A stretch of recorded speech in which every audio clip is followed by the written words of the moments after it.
Приветствую гостей и зрителей моего канала. Сегодня проведу я для вас небольшую лекцию касаемо стресса. В этой лекции я расскажу вам, что такое стресс с точки зрения анатомии, физиологии, психиатрии, патологической анатомии.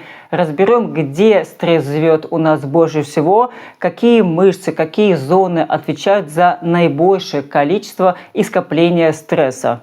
Что же такое стресс? Стресс – это определенная физиологическая ответная реакция организма на угрозу, на вторжение или на какие-то другие внезапные изменения во внешней или во внутренней среде.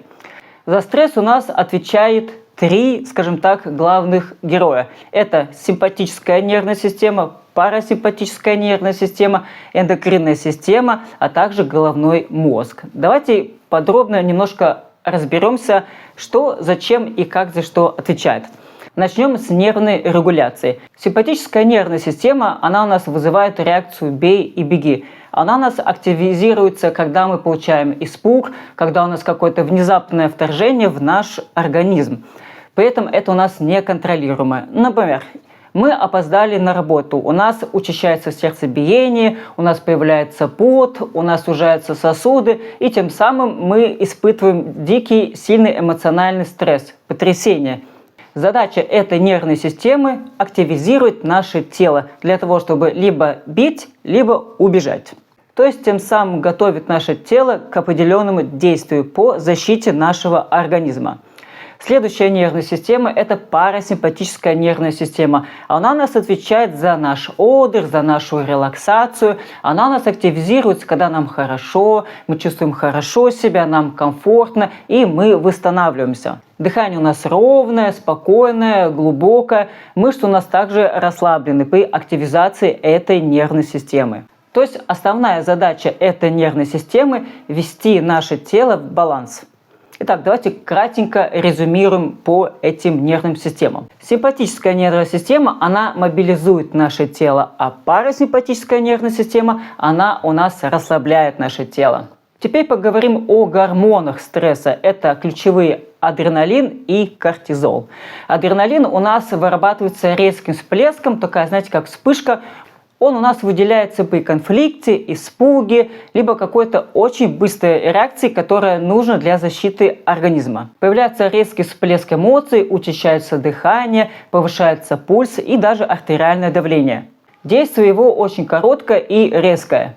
И кортизол – это у нас гормон длительного действия. Он у нас выделяется при длительной тревоге, хроническом напряжении. Он у нас повышает уровень сахара, снижает наш иммунитет.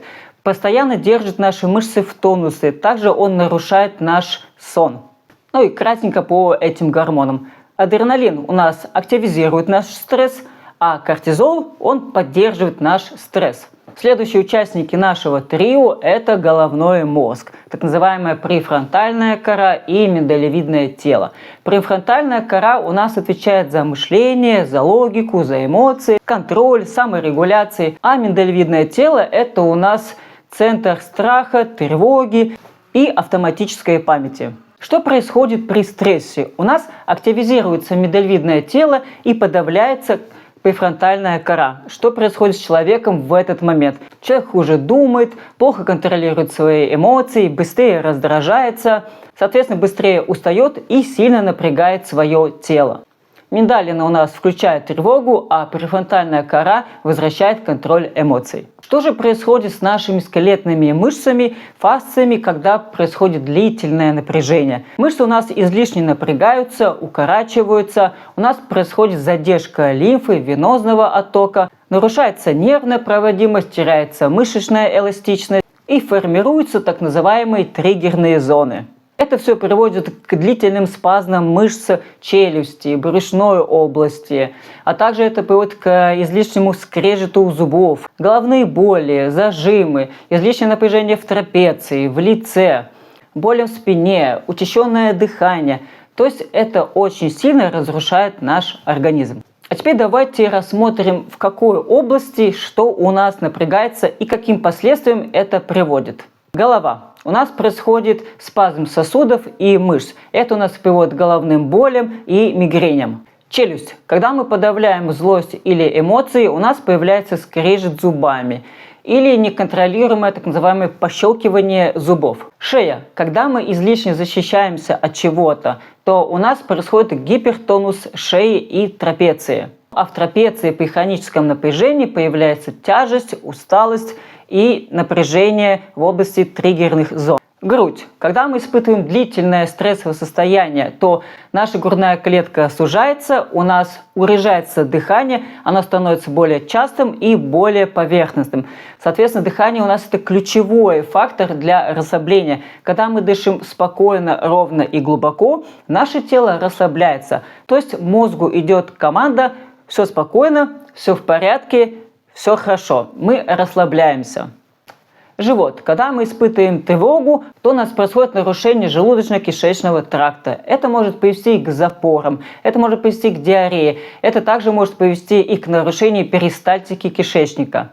Таз. Когда мы подавляем эмоции, это также отображается и на сексуальную сферу. У человека пропадает желание, человек блокируется в сексуальной сфере, а также падает его либидо.